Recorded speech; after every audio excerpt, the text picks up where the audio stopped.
Trading view use చేస్తున్న ప్రతి ఒక్కరికి కూడా ఒక యూస్ఫుల్ టూల్ గురించి అయితే మనమైతే ఈరోజైతే కంప్లీట్గా అయితే డీటెయిల్గా అయితే మాట్లాడుకోవడం అయితే జరుగుతుంది.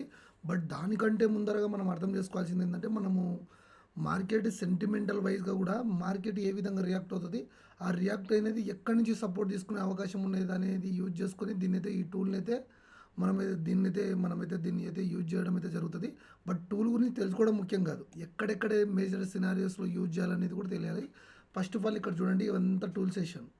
ఈ టూల్ సెషన్లో ఇక్కడ కనపడుతుంది చూసినారా, ఫిబొనాచి కనపడుతుందా టూల్. ఈ టూల్ని మనము ఇట్లా ట్యాప్ చేసినట్లయితే ఇలా కనపడుతుంది. అరే ఇవంతా ఏంటి అసలు, కంప్లీట్ కన్ఫ్యూజన్ ఉంది. అసలు ఈ టూల్ని ఏ విధంగా యూజ్ చేయాలి, నేను ఫిబొనాచి అనే టూల్ని నేను ఏ విధంగా యూజ్ చేస్తే దీనివల్ల యూస్ఫుల్గా, ఒక టూల్ని యూజ్ చేసినంత దాని గురించి తెలిసినంత మాత్రాన మనం దానిలో సక్సెస్ కాలేము.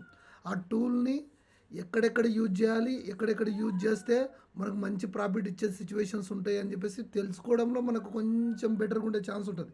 క్లియర్గా అర్థం చేసుకోండి. ఈ టూల్ని ఇట్లా వచ్చిన తర్వాత దీని సెట్టింగ్స్లోకి వెళ్ళి ఏదైతే మనం ఈ సెట్టింగ్స్లో ఇది ఫస్ట్ 0.0 కనపడుతుందా, దీని అలాగనే ఉండని, ఇది 0.382 ఇది అన్టిక్ చేయండి. మళ్ళీ తర్వాత 0.618 ఇది ఉండాలి, మళ్ళీ 1 ఇది ఉండాల్సిందే, డెఫినెట్గా ఉండాల్సిందే. బట్ 0.7 కనపడుతుందా, ఇది అన్టిక్ చేయండి. 0.236 కూడా అన్టిక్ చేయాలి. ఇంకా తర్వాత ఏంటి, ఇవి ఇంకా మిగతావి అనేటివి యాజ్ యూజ్ ఉండాల్సిందే. బట్ దీనికి సంబంధించిన టూల్ సెషన్స్ వైజ్గా ఇది, కాకపోతే కొంచెం ట్రెండ్ లైన్ కానీ ఇంకోటి కానీ ఇవన్నీ ఏవైతే ఉంటాయి ఇవన్నీ కొంచెం కంప్లీట్గా అయితే అన్టిక్ అయితే చేసుకోండి. ఇక్కడ ప్రైస్ కూడా మనకి ఏం అవసరం లేదు, పర్సంటేజ్ వైజ్గా పెట్టినాం కాబట్టి ఆ విధంగానే మనకు కనబడడానికి అయితే చూస్తుంది అంతే. ఈ టూల్కి సంబంధించిన సెట్టింగ్స్ అయితే ఇవి, కంప్లీట్గా చెప్పాలంటే టూల్కి సంబంధించిన సెట్టింగ్స్ అయితే ఇవి. ఇంతకుమించి ఏం టూల్ని మనం ఎంత కాంప్లికేటెడ్గా యూజ్ చేస్తే అంత కాంప్లికేటెడ్గా కనపడుతుంది టూల్. సో దట్ ఈ టూల్ని యూజ్ చేసే మెథడ్ అయితే ఇది. బట్ దీనికి సంబంధించిన సెట్టింగ్స్ ఇవి. దీనికంటే ముందరే దీన్ని కొంచెం ఇరేజ్ చేసేసి కొంచెం క్లియర్గా అర్థం చేసుకోండి. ఏ మార్కెట్ అయినా గుర్తుపెట్టుకోండి, ఐఆర్ఐ ఫామ్ చేసుకుంటూ వెళ్ళినా లేకపోతే స్ట్రాంగ్ రైజ్కి వెళ్ళిపోయినా కూడా మార్కెట్ ఖచ్చితంగా ఏం చేస్తుందంటే ఒక 50% కరెక్షన్ జరుగుతుంది. ఒక 50% కరెక్షన్ జరిగి మళ్ళీ తన ట్రెండ్ని కంటిన్యూ చేస్తుంది. ఇలాగా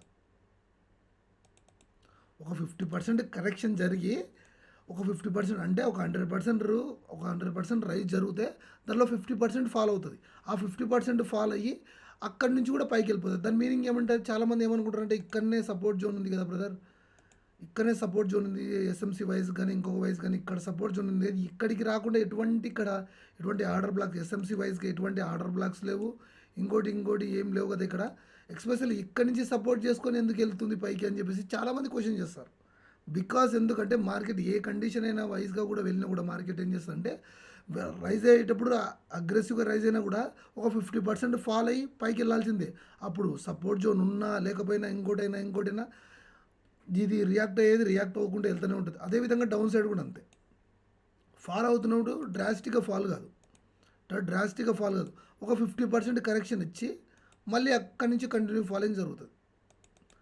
బట్ ఇక్కడ సపరేట్గా రెసిస్టెన్స్ జోన్ ఉండాల్సిన అవసరం లేదు. ఇక్కడ రెసిస్టెన్స్ సపోజ్గా చూసుకుంటే ఇక్కడ రెసిస్టెన్స్ జోన్ ఉందనుకుందాం, ఇక్కడ రెసిస్టెన్స్ జోన్ ఉంటే ఈ జోన్కి వచ్చి ఇక్కడి నుంచి ఫాలో అవుతుంది అనుకుంటాం.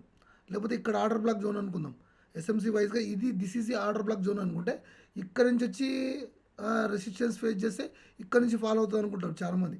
కానీ ఏమవుతుంది, ఇక్కడ ఒక ఫిబొనాచి వైజ్గా ఏదైతే 50% ఫాలో అవుతున్న మార్కెట్ నుంచి 50% రికవర్ అయ్యి ఆ రికవర్ అయిన చోటు నుంచి కూడా కంటిన్యూ ఫాలోయింగ్ జరుగుతుంది. ఇట్లా అదే జరుగుతుంది ఇక్కడ చాలామంది ఏమనుకుంటారంటే అరే ఇక్కడ ఏంది ఎటువంటి ఆర్డర్ బ్లాక్స్ లేవు కానీ ఇక్కడ నుంచి సపోర్ట్ జోన్స్ లేవు, అయినా కూడా ఎందుకు మార్కెట్ రియాక్ట్ అయిందని చెప్పేసి చాలామంది డౌట్గా రియాక్ట్ అవుతారు.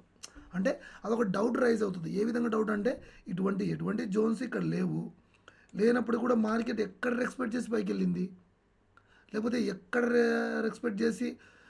ఎక్స్పెక్ట్ చేసి ఫాలో అయింది అనే థాట్ తోటి ఆలోచిస్తారు. కానీ బిహైండ్లో ఉన్న రీజన్ మాత్రం అర్థం చేసుకోరు. ఎందుకంటే బాగా బిహైండ్లో ఉన్న రీజన్ అంటే ఏం లేదు, ఒక బీభత్సమైన ఒక అగ్రెసివ్ రైజింగ్ జరిగిన తర్వాత ఒక 50% ఫాలింగ్ జరగాల్సిందే. ఆ 50% ఫాలింగ్ జరిగిన తర్వాత మళ్ళీ ట్రెండ్ కంటిన్యూ అవుతుంది. అదేవిధంగా ఫాల్ అయ్యేటప్పుడు కూడా 100% ఫాలో అవుతే ఒక 50% కరెక్షన్ జరిగి ఆ కరెక్షన్ కాడి నుంచి ఫాలింగ్ జరుగుతుంది. అప్పుడు ఏమంటే ఇక్కడ సపరేట్గా ఇది ఏదైతే రెసిస్టెన్స్ జోన్ ఉందో ఈ రెసిస్టెన్స్ జోను ఈ ప్లేస్లో ఉండాల్సిన పని లేదు. ఒక 50% కరెక్షన్ అవుతుందని చెప్పేసి మనంతకు మనం తెలిసినప్పుడు మాత్రం దీన్ని యూజ్ చేయొచ్చు. అప్పుడు ఏం చేయాలంటే ఏదైతే రైజింగ్ ఉందో స్టార్టింగ్ రైజింగ్ పాయింట్ నుంచి ఇది ఏదైతే ఫుల్ బ్యాక్ లో ఏదైతే ఉందో హయ్యర్ లో ఏదైతే ఉందో హయ్యర్ లో నుంచి హయ్యర్ ఐ వరకు టూల్ని ప్లేస్ చేసుకోవాలి. ఏది మనం ఏదైతే ఫిబొనాచికి సంబంధించి ఏదైతే టూల్ పెట్టినామో ఆ టూల్ అనేది స్టార్టింగ్ నుంచి హయ్యర్ లో నుంచి హయ్యర్ ఐ వరకు అంటే ఎట్లా మార్కెట్ ఎక్కడి నుంచి రైజ్ అయిందో ఆ ప్లేస్ నుంచి అని చెప్తున్నాం. మిడిల్లో కానీ ఇంకొక చోట కానీ ఇంకో చోట పెట్టి చూడకూడదు. ఇక్కడ ఏమైంది ఒక 50% 60% జోన్కి వచ్చిన తర్వాత this is a support zone అయింది. బికాజ్ ఎందుకు సపోర్ట్ జోన్ అయిందంటే ఏంటంటే మార్కెట్ థియరీ ఏంటి, ఒక 50% ఫాలో అవ్వాలనేది మార్కెట్ థియరీ. అప్పుడేంది ఈ టూల్ని యూజ్ చేయడం వల్ల ఏమైంది కంప్లీట్గా అటువంటి జోన్స్ ఏడు ఉన్నాయో అని చెప్పేసి ఈజీగా ఐడెంటిఫై చేయడానికి అయ్యే ఛాన్స్ ఉంటుంది. ఇక్కడ హయ్యర్ లో నుంచి ఎక్కడైతే రైజింగ్ స్టార్ట్ అయిందో ఆ రైజింగ్ స్టార్ట్ అయిన ప్లేస్ నుంచి ఏదైతే రైజింగ్ కంటిన్యూ అయ్యి ఎక్కడి నుంచి ఫాలో అవుతుందో ఆ ప్లేస్ వరకు. అదేవిధంగా ఈ విధంగా చూస్తే డౌన్ ఫాలింగ్ ఉన్నప్పుడు ఎట్లా చూడాలంటే ఇప్పుడు కింది నుంచి రైజింగ్ జరిగేటప్పుడు కింది నుంచి ఏ విధంగా టూల్ స్టార్ట్ చేసినారో ఫాలో అయ్యేటప్పుడు కూడా ఎక్కడి నుంచి ఫాలో అయిందో అక్కడి నుంచి చూసుకోవాలి. కనపడిందా? ఏదైతే 50% 60% జోన్ ఏదైతే ఉందో దిస్ ఈజ్ ఏ ఫిబొనాచి సంబంధించిన రెసిస్టెన్స్ సపోర్ట్ జోన్లుగా రియాక్ట్ అవుతుంది. దిస్ ఏ ఫిబ్ ఏరియా అంటారు, కొంచెంమంది గోల్డెన్ ఏరియా అంటూ మల్టిపుల్ వైజ్గా అయితే దీని అయితే కాల్ చేయడం అయితే జరుగుతుంది. బట్ ఏ కాల్ చేసినా కూడా మార్కెట్కు సంబంధించిన బిహైండ్లో ఉన్న రీజన్ బేస్ చేసుకొని మాత్రమే ఇవి వర్క్ అవుతాయి. బిహైండ్లో ఉన్న రీజన్ ఏంటి, మార్కెట్ రైజ్ అయిన మార్కెట్ ఖచ్చితంగా కరెక్షన్ కావాల్సిందే, ఫాల్ అయిన మార్కెట్ మళ్ళీ కరెక్షన్ జరిగి కొద్ది వరకు 50% ఫిల్ చేసి మళ్ళీ అక్కడ నుంచి లిక్విడిటీ తీసుకొని ఫాల్ కావాల్సిందే. అదేవిధంగా రైజ్ అయిన మార్కెట్ లిక్విడిటీ కోసం 50% ఫాల్ కావాల్సిందే, అక్కడి నుంచి రైజ్ కావాల్సిందే. సో దట్ ఈ సింపుల్ సినారియోని బేస్ చేసుకొని ఈ ఫిబొనాచి టూల్ని యాడ్ చేసుకోవడం జరుగుతుంది. ఆ ఫిబొనాచికి సంబంధించిన ఏదైతే టూల్స్లో సంబంధించిన అవన్నీ సెట్టింగ్స్ అన్ని అన్టిక్ చేసిన తర్వాత 50-60% జోన్స్ ఏవైతే ఉన్నాయో that is the major zones కింద. మార్కెట్ ఫాలో అవుతున్నప్పుడు ఈ ఏరియా వరకు వస్తుందని చెప్పేసి ఎక్స్పెక్ట్ చేయకూడదు. ఎప్పుడో రేర్ సినారియోలో మార్కెట్లో కంప్లీట్ లిక్విడిటీ లేనప్పుడు మాత్రమే ఇటువంటి సినారియోలు జరుగుతాయి. కానీ మేజర్ ఆఫ్ ది 60% 70% ప్రాబబిలిటీ వైజ్గా ఏం చూపిస్తుంది అంటే ఏదైతే 50% కరెక్షన్ అయిన తర్వాతనే అక్కడ నుంచి మార్కెట్ లిక్విడిటీ తీసుకొని రైజ్ అవుతుంది. అదేవిధంగా ఇక్కడ కూడా అంతే. ఎప్పుడో రేర్ ఏరియాలో మాత్రమే మనం పెట్టుకున్న రెసిస్టెన్స్ జోన్కి వస్తుంది.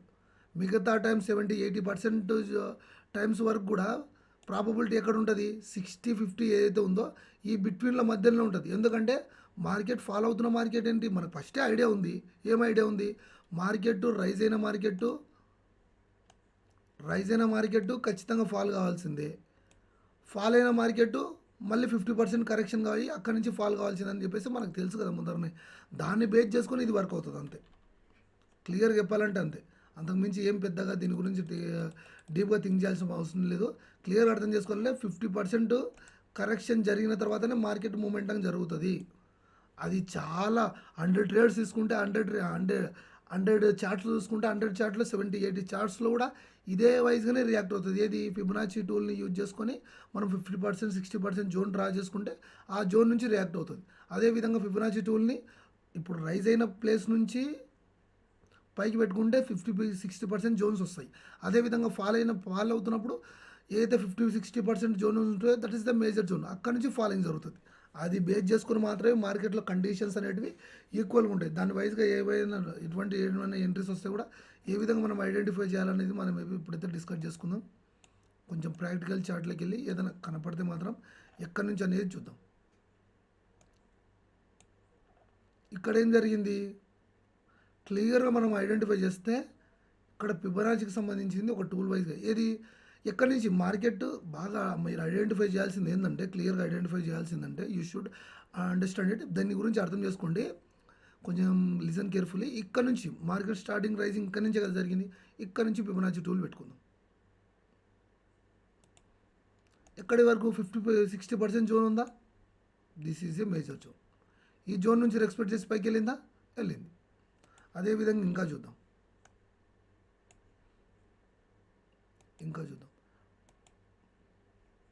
ఇదంతా ఫాలో అయింది. ఇట్స్ ఓకే, ఫాలో అయింది. బట్ ఫాలో అయిన కాడి నుంచి ఏం చెప్పినాం మనము? ఫాలో అవుతున్నప్పుడు కూడా ఫిబొనాచి టూల్ని యూజ్ చేయొచ్చు అని చెప్పేసి ఒక సినారియో చెప్పినాం. బట్ దాని వైజ్ ఎక్కడి నుంచి చూడాలా?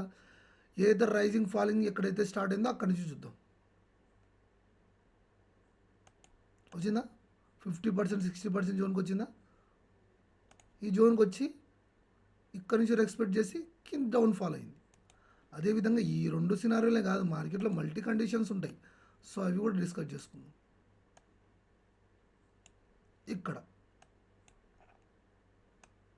ఆల్మోస్ట్ ఈ ఏరియాలో ఇక్కడ చూద్దాం. ఇక్కడ ఏమైంది? ఎక్కడ రైజింగ్ స్టార్ట్ అయింది? ఈ ఏరియా నుంచి రైజింగ్ స్టార్ట్ అయింది. ఓకేనా? 50-60% జోన్కి వచ్చిందా? 50-60% జోన్కి వచ్చిన తర్వాత మార్కెట్ అనేది లిక్విడిటీ అంతా తీసుకొని ఇక్కడి నుంచి రైజ్ అవుతుంది. మనం ఇక్కడనే మేజర్ సపోర్ట్ జోన్ ఉందని చెప్పేసి దీనికోసం వెయిట్ చేయకూడదు. ఒకవేళ సపోర్ట్ జోన్ ఈ ఏరియాలో ఉందనుకుందాం ఫర్ సపోజ్గా, ఉంటే వాళ్ళకు ఫిబొనాచి వైజ్గా టూల్ వైజ్గా 50% 60% జోన్ ఇక్కడ వచ్చింది. ఇక్కడ నుంచి ఎక్స్పెక్ట్ చేసి పైకి వెళ్తుంది. అప్పుడు ఈ జోన్కి వచ్చేంత వరకు వెయిట్ చేయకూడదు, మనం ఇక్కడనే ఎంట్రీ తీసుకోవాలి అంతే. అదేవిధంగా ఇంకా చూద్దాం. ఇంకా మల్టీ సినారియోస్ అయితే ఉంటాయి. మీరు ప్రాక్టికల్గా చార్ట్లోకి వెళ్ళి చూస్తే మనకు అర్థమవుతుంది. ఇక్కడ చూద్దాం. ఇక్కడ ఏంటి? రైజింగ్ ఇక్కడ స్టార్ట్ అయింది, ఇక్కడ నుంచి రైజింగ్ స్టార్ట్ అయింది. చూసినారా?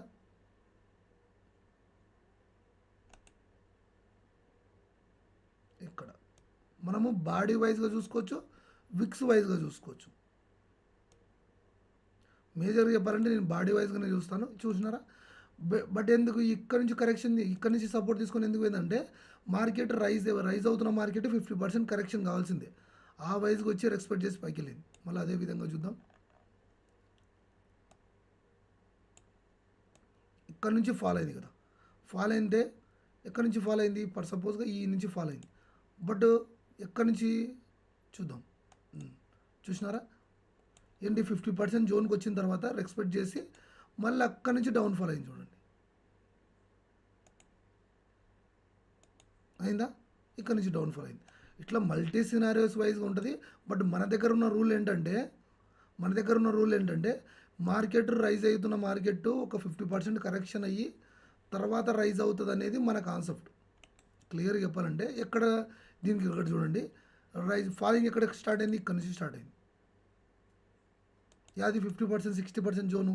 ఈ 50-60% జోన్కి వచ్చిన తర్వాత నుంచి ఎక్స్పెక్ట్ చేసి డౌన్ ఫాల్ అయింది. ఆ సిచ్యువేషన్ నుంచి చూసుకుంటే దట్ ఈస్ ద వర్క్ అయింది. బట్ ఏం లేదు, క్లియర్గా అర్థం చేసుకోవాలి. ఒక మార్కెట్ అనేది రైజ్ అయ్యేది స్ట్రైట్గా రైజ్ కాదు. ఇట్లా రైజ్ అయ్యేది స్ట్రైట్గా రైజ్ కాకుండా ఒక 50% కరెక్షన్ తీసుకొని ఆ 50% నుంచి పైకి వెళ్తుంది అనేది రూల్ అంతే.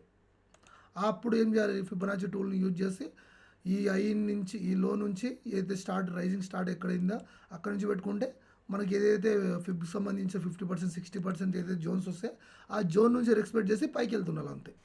అక్కడ ఎక్స్పెక్ట్ చేసి పైకి వెళ్తున్నప్పుడు కొంచెం ప్రాపర్ కన్ఫర్మేషన్ తీసుకొని డబ్ల్యూపీ కన్ఫర్మేషన్ కానీ మిగతా అడ్వాన్స్ కన్ఫర్మేషన్ తీసుకొని మనమైతే ఎంట్రీ తీసుకోవచ్చు అంతే. ఇట్లా ఏదో ఫారెక్స్ మార్కెట్లో చూపెట్టలేదు. ఇక్కడ చూడండి, ఎటువంటి రెసిస్టెన్స్ జోన్ కానీ సపోర్ట్ జోన్ కానీ ఎటువంటివి లేవు. అయినప్పటికీ మార్కెట్ చూడండి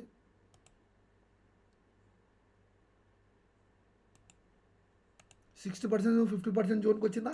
జోన్కి వచ్చింది. ఆ జోన్కి వచ్చిన కాడి నుంచి కూడా మార్కెట్ ఎక్స్పెక్ట్ చేసి పైకి వెళ్ళిపోయింది. ఇక్కడ ఏం సపోర్ట్ జోన్స్ లేవు. ఈ ఏరియా వరకు ఇది ఆర్డర్ బ్లాక్ వైజ్గా చూసుకుంటే కూడా this is a area. But ఈ ఆర్డర్ బ్లాక్ దగ్గరికి ఎందుకు రాలేదు అంటే ఒక మార్కెట్ అనేది రైజ్ అవుతున్న మార్కెట్ ఖచ్చితంగా ఫాల్ అయ్యి ఒక 50% 60% ఫర్దర్గా ర్యాలీ కంటిన్యూ అయ్యి ఫాల్ అయ్యి అక్కడి నుంచి సపోర్ట్ తీసుకొని పైకి వెళ్తుంది. That is the rule. Fibonacci టూల్ని యూజ్ చేసే మెథడ్ అంటే ఇదే. మల్టిపుల్ టైమ్స్లో ఎక్స్పెక్ట్ చేసే అవకాశం అయితే ఉంటుంది మనం యూజ్ చేసే దాన్ని బట్టి. ఒకటే సినారియో వర్క్ అవుతుందని చెప్పేసి మీరైతే ఆలోచించొద్దండి. ఫిబొనాచి టూల్ అనేది యూజ్ చేసుకోండి.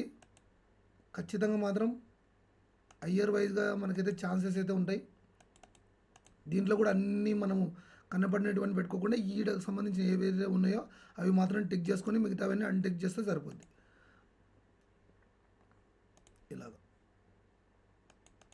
ఫాల్ అవుతున్నప్పుడు ఇట్లా చూసుకోవాలి, రైజ్ అవుతున్నప్పుడు ఈ నుంచి చూసుకోవాలి.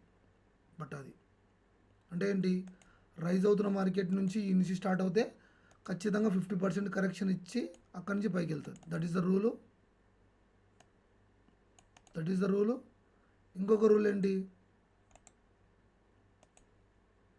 ఫాల్ అవుతున్న మార్కెట్ ఇట్లా ఫాలో అవుతుంది మార్కెట్. ఫాలో అవుతుంటే ఒక 50% జోన్కి వచ్చి ఇక్కడ నుంచి కంటిన్యూ ఫాలోయింగ్ జరుగుతుంది.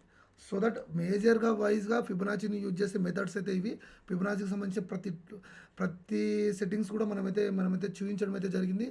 మనం పెట్టే ఎఫర్ట్స్ అనేవి కొంచెం వాల్యుబుల్గా అనిపిస్తే మాత్రం ఖచ్చితంగా మాత్రం లైక్ అండ్ సబ్స్క్రైబ్ ఫ్రెండ్స్. మీరు ఇచ్చే ఏదైనా బూస్ట్ ఉందనుకుంటే మాత్రం నాకు లైక్ అండ్ సబ్స్క్రైబ్ మాత్రమే. ఇంకా ఫర్దర్గా ఇంకా వాల్యుబుల్ కంటెంట్ని అయితే మీ ముందరికి తీసుకురావడానికి అయితే అయ్యే ఛాన్సెస్ అయితే ఉంటుంది. But thank you for watching guys. See you all, see you. ఖచ్చితంగా మాత్రం లైక్ చేసి మాత్రం వెళ్ళండి.